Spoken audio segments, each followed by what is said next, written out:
나라가 너무 힘듭니다. 국민이 너무 고통스럽습니다. 대통령을 잘못 뽑았습니다.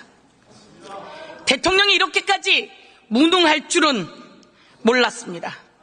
대통령이 이렇게까지 무대뽀일 수일까요? 대통령이 이렇게까지 무책임할까요? 윤석열 대통령 되고 이제 2년 반 지나 반환점을 돌았습니다. 윤석열 대통령 2년 반 지나 민주화 이후 최저의 지지율입니다. 24%. 그런데 왜 이 대통령은 걱정을 하지 않는지.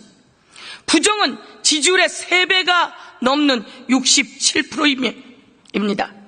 이 정도이면 대통령이 정신 차리고 국민의 뜻 헤아릴만 한데 국민의 뜻을 거역하고 있습니다. 순천자 흥하고 역천자 망한다고 했습니다. 국민들의 분노가 윤석열 대통령을 끌어내릴 상황이 되었습니다. 국민들은 마음속에 대통령을 이미 지워버렸습니다. 국무총리 나와주세요. 안녕하십니까. 예, 안녕하십니까. 대통령이 생각보다 못하지요? 대통령으로서 훌륭하게 하고 계시다고 생각합니다.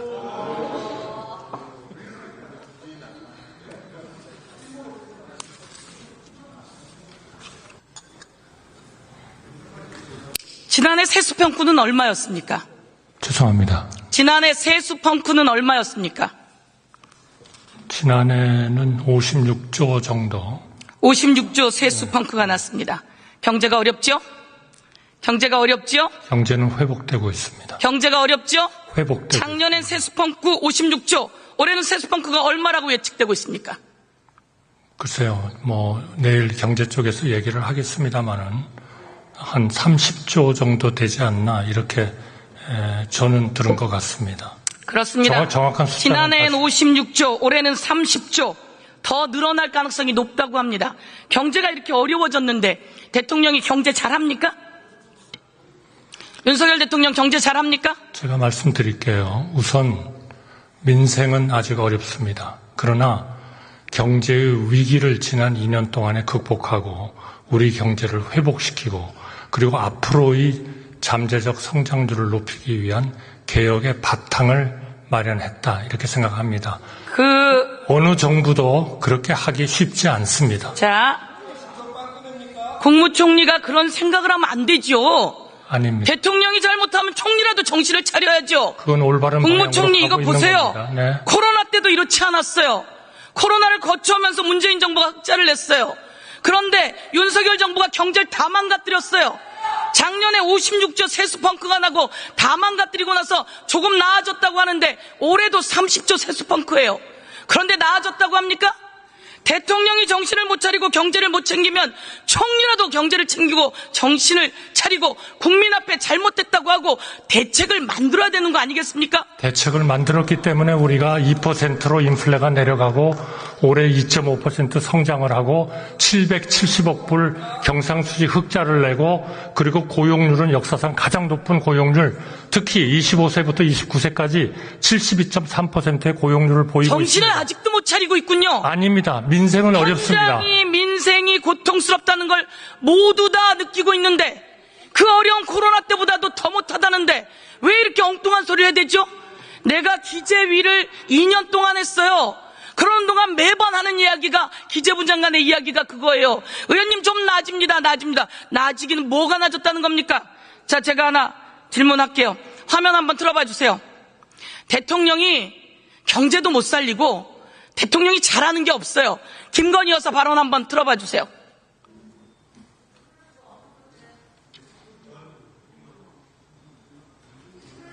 김건희 여사가 이렇게 이야기합니다. 우리 남편은 바보야. 우리 남편은 내가 챙겨주지 않으면 아무것도 못해. 우리 남편은 바보다? 내가 다 챙겨줘야지. 뭐라도 할 수 있는 사람이지 저 사람 완전 바보다. 한번 보세요. 저 누가 한 말입니까? 제가 한 말입니까? 의원님. 저 말이 왜 이렇게 입에 착착 달라붙는 거예요? 의원님. 저 말이 시중에 모든 사람이 하는 말이에요. 의원님. 우리 남편은 바보다. 내가 다 챙겨줘야지. 뭐라도 할 수 있는 사람이지. 저 사람 완전 바보다. 김건희 여사는 왜 저런 이야기를 하는 겁니까? 의원님께서는 남의 가정에서 일어나는 일을 그렇게 열심히 공부하십니까? 아니, 저는 이해하기가 어렵습니다. 그리고요.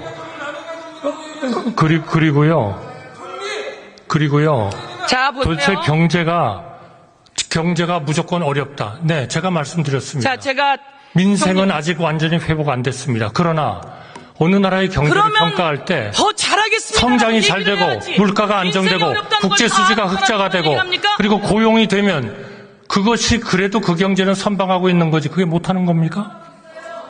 온 세계 경제가 좋아졌어요. 온 세계가 대한민국은 회복되고 있다고 얘기를 하고 있는 겁니다. 온 세계가 그렇게 얘기를 하고 있어요. 팩트 체크를 해줄게요. 온 세계 경제가 좋아졌어요. 그런데 대한민국만 나락으로 떨어졌어요. 다 윤석열 대통령과 총리가 잘 못하는 겁니다. 아닙니다. 제가 그거는 완전히 잘못된 오도된 통계예요. 말씀해 보십시오. 제가 말씀드리겠습니다. 어떤 통계입니까? 국민은 대통령을 뭐라고 이야기합니까? 아니, 어떤 통계입니까? 국민이 대통령을 어떤 통계가 전 세계가 대한민국을 엉터리라고 합니까?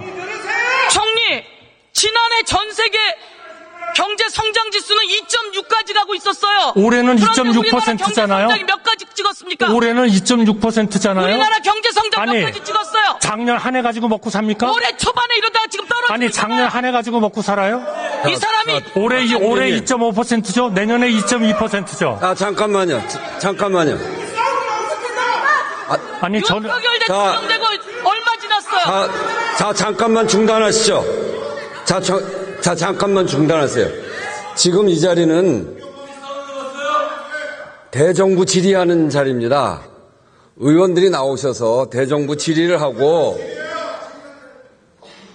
대정부 질의하고 답변자인 국무위원은 나와서 질의에 답변하는 겁니다. 이게 이렇게 되면 좀 얘기 들으세요. 이렇게 되면 서로 질문도 격해지고 답변도 격해져서 답변하는 분이 오히려 질문을 하고 이렇게 되면 이게 대정부 질의가 안 됩니다. 질문자가 질의를 하면 그것을 잘 듣고 답변하시고 그렇게 하시는 게 옳습니다. 네, 주의해 주시기 바랍니다. 자, 그만하세요. 총리가 저한테 질문하는 사람이에요? 그리고 저는 민심을 전하는 사람이에요. 어려워요. 힘들어요. 국민이 의료대란 때문에 죽어가고 있어요. 그런데 총리가 그렇게 답변하면 됩니까? 그리고 저에게 질문을 합니까? 총리 그러시면 안 되죠. 이런 날만큼은 총리가 듣고 그 민심을 해결할 대책을 세워야죠. 근데 총리는 무슨 생각을 하고 나오신 거예요? 그러시면 안 됩니다.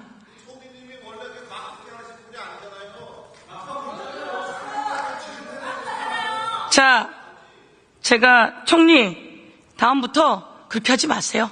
들어가세요. 아니, 진리를 들어가세요. 말씀해 주세요. 진실을.